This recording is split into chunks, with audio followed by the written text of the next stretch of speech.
Olá, boa noite a você. Este é o Jornal da Record. Vereador é o primeiro da história de São Paulo a ser cassado por racismo. Câmara aprova a urgência para votar o projeto que torna todo brasileiro doador de órgãos depois de morrer. O Jornal da Record já está no ar.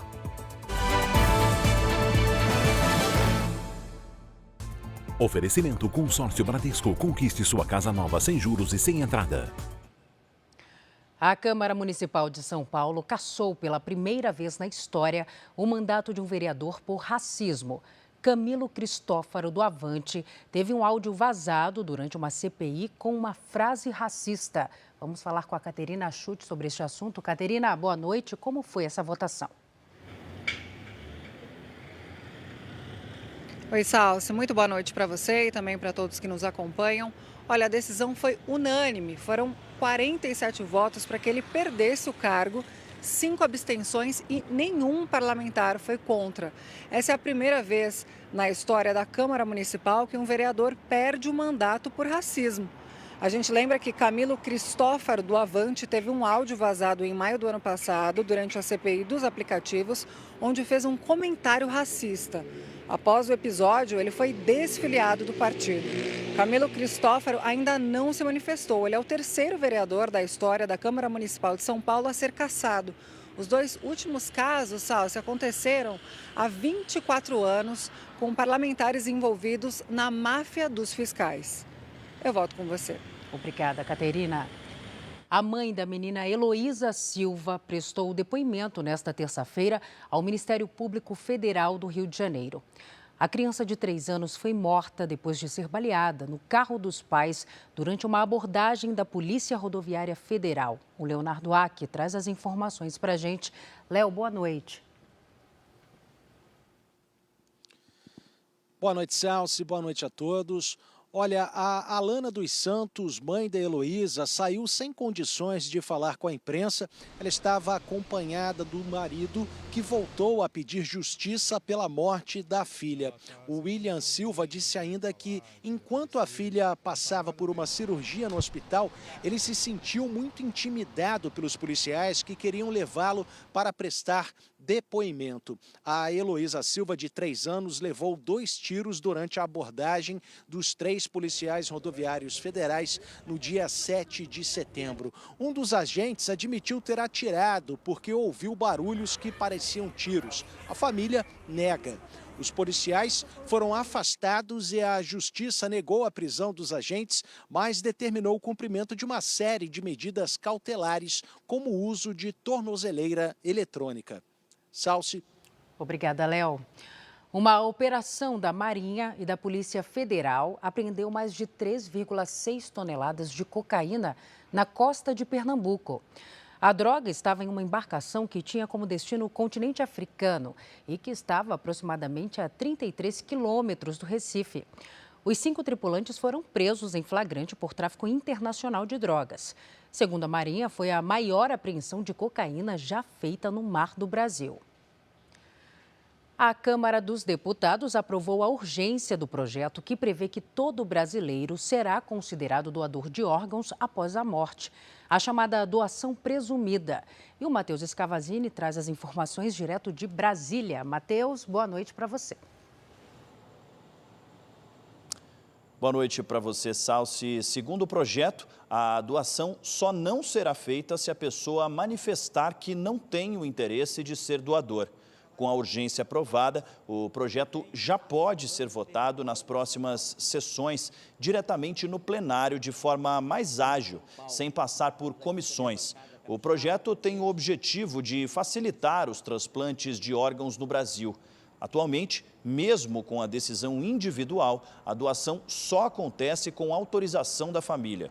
De acordo com o Ministério da Saúde, mais de 60 mil pessoas aguardam na fila por transplantes de órgãos.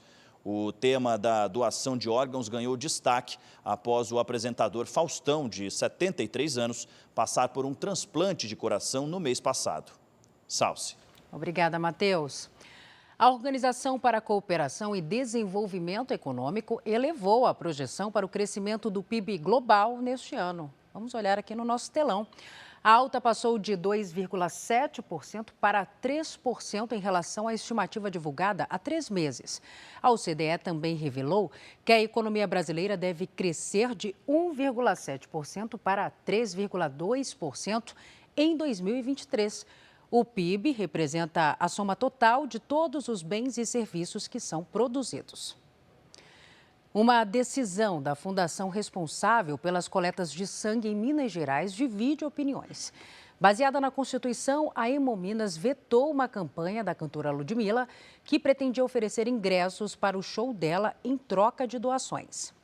Era para ser uma ação social. A cantora Ludmilla anunciou que ofereceria 700 ingressos gratuitos do show em Belo Horizonte para fãs que doassem sangue. Mas a Hemominas, a fundação que administra o Banco do Estado, recusou a oferta. A entidade, vinculada à Secretaria de Saúde, agradeceu, mas alegou que a legislação proíbe a entrega de benefícios ao doador e que a campanha ainda poderia colocar vidas em risco. A pessoa que vem na busca de um ingresso ou de um benefício próprio para fazer a doação, ela pode omitir informações que podem deixar em risco a sua vida.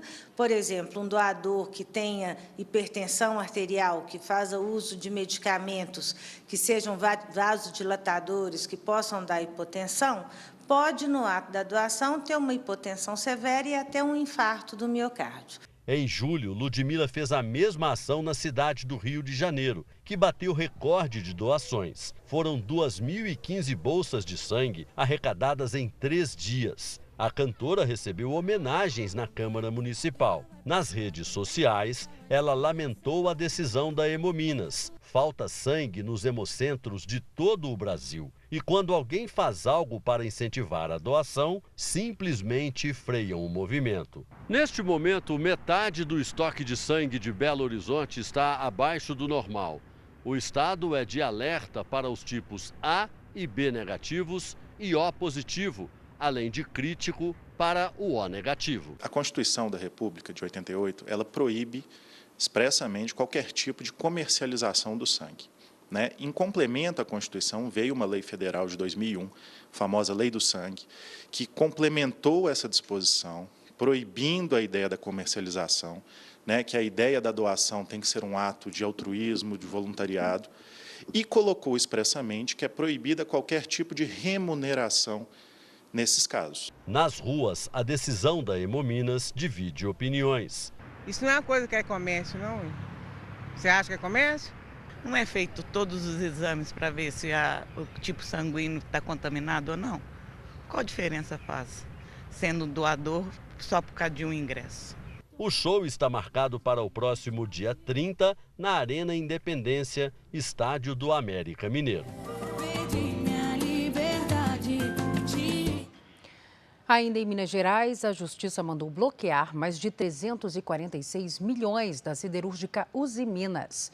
A medida é por reparação pela emissão de poluentes na unidade de Ipatinga. A decisão destaca que a partícula conhecida como pó preto é nociva para as pessoas. A Usiminas disse por nota que vai recorrer e que segue todos os compromissos para a redução das emissões de poluentes. O ministro Alexandre de Moraes, do Supremo Tribunal Federal, determinou que sejam soltos 4 investigados no caso da suposta fraude em cartões de vacinação do ex-presidente Jair Bolsonaro. Matheus Escavazini está de volta aqui com a gente, ele tem os detalhes. Matheus. Salsi, serão soltos o sargento do Exército Luiz Marcos dos Reis, o ex-major do Exército Ailton Gonçalves, o capitão da reserva do Exército Sérgio Cordeiro e o ex-secretário municipal de governo de Duque de Caxias, João Carlos de Souza Brecha. De acordo com o ministro Alexandre de Moraes, a manutenção das prisões não é mais necessária, mas serão aplicadas outras medidas. Todos estão proibidos de sair da cidade onde moram, terão os passaportes cancelados e vão ter que usar tornozeleira eletrônica. Além disso, não poderão usar arma de fogo e nem usar redes sociais ou se comunicar com outros investigados. Em maio, a Polícia Federal começou a apurar um suposto esquema de registros falsos dos cartões de vacinação do ex-presidente Jair Bolsonaro e de outras pessoas. Salce. Obrigada, Matheus. Bom descanso para você. O ministro do Supremo Tribunal Federal, Dias Toffoli, anulou a suspeição do juiz federal Eduardo Apio nos casos envolvendo a Operação Lava Jato. Toffoli também suspendeu um processo administrativo contra Apio. Na decisão, o ministro disse que todos os procedimentos administrativos sobre magistrados que atuaram na Lava Jato devem ser julgados pelo Conselho Nacional de Justiça. Apio é alvo de uma investigação do CNJ por suposta ameaça ao filho do desembargador federal Marcelo Malucelli. Uma exposição em homenagem aos judeus etíopes foi inaugurada nesta terça-feira na Câmara dos Deputados. A exposição narra a história dos milhares de judeus etíopes que foram da África para o Oriente Médio para escapar de perseguições políticas e religiosas. O caso é conhecido como Beta Israel e ocorreu entre as décadas de 1980 e 1990. O presidente em exercício da Câmara, deputado Marcos Pereira, do Republicanos de São Paulo, participou da abertura da exposição e destacou a força da tradição judaica. A saga dos judeus etíopes que migraram para Israel é o único episódio conhecido na história da humanidade em que negros pobres e perseguidos partiram da África para uma melhor situação econômica e social e não para a escravidão. Os Estados Unidos anunciaram que vão enviar tanques de guerra para a Ucrânia. A previsão inicial era que os veículos fossem enviados em janeiro. O anúncio foi feito pelo secretário de Defesa americano, Lloyd Austin, em encontro com representantes de mais de 50 países em apoio a Kiev, na Alemanha. A Casa Branca havia prometido entregar às Forças Armadas ucranianas 31 tanques no início do ano. Um treinamento para operar os veículos também será oferecido aos soldados. A Rússia confirmou que o presidente Vladimir Putin vai se reunir com o líder chinês Xi Jinping em Pequim. Na capital chinesa, o líder russo vai participar do 3º Fórum da Nova Rota da Seda em outubro. Esta será a primeira viagem de Putin ao exterior desde que um mandado de prisão foi emitido contra ele pelo Tribunal Penal Internacional em março. Putin foi acusado de cometer crimes de guerra, incluindo a deportação ilegal de crianças da Ucrânia para a Rússia. Moscou nega as acusações. Já na Austrália, a onda de calor recorde fez com que autoridades declarassem estado de emergência para o sul do país. Mais de 500 bombeiros tentam controlar pelo menos 60 focos de incêndio em todo o estado de Nova Gales do Sul. Pelo menos 20 escolas suspenderam as aulas na região. Agora, o futebol. Começou nesta terça-feira a fase de grupos da Liga dos Campeões da Europa. E logo de cara já tivemos goleada e até gol de goleiro. Atual campeão da Liga, o Manchester City tomou um susto quando o Bucari abriu o placar para o Estrela Vermelha da Sérvia. No primeiro minuto do segundo tempo, o City empatou com Julián Álvares. Depois, o argentino marcou mais um, contando com a falha do goleiro Glazer. A virada já estava definida, mas ainda deu tempo para Rodri marcar o dele. Manchester City 3-1. Outro favorito que começou bem foi o Barcelona. Recém-chegado à equipe, o português João Félix marcou primeiro contra o Royal Antuérpia da Bélgica. No segundo, João Félix cruzou e Lewandowski mandou para as redes. O brasileiro Rafinha tentou cruzar, a bola desviou na defesa e entrou, 3-0. Gavi também entrou na festa e fez o quarto do Barça. E o nome do jogo, João Félix fez o segundo dele no jogo e quinto e último do Barcelona. Na Itália, Lazio enfrentou o Atlético de Madrid. Os visitantes saíram na frente com Barrios. Quando a derrota parecia inevitável, no último lance do jogo, o goleiro Provedel se mandou para a área adversária e de cabeça garantiu um empate para Lazio, 1-1. Este foi o Jornal da Record. Ouça essa e as outras edições dos boletins JR 24 horas, agora também nas plataformas de áudio. Você fica agora com Fala Que Eu Te Escuto. Record 70 anos, tem a sua cara. Boa noite para você, cuide-se. Tchau.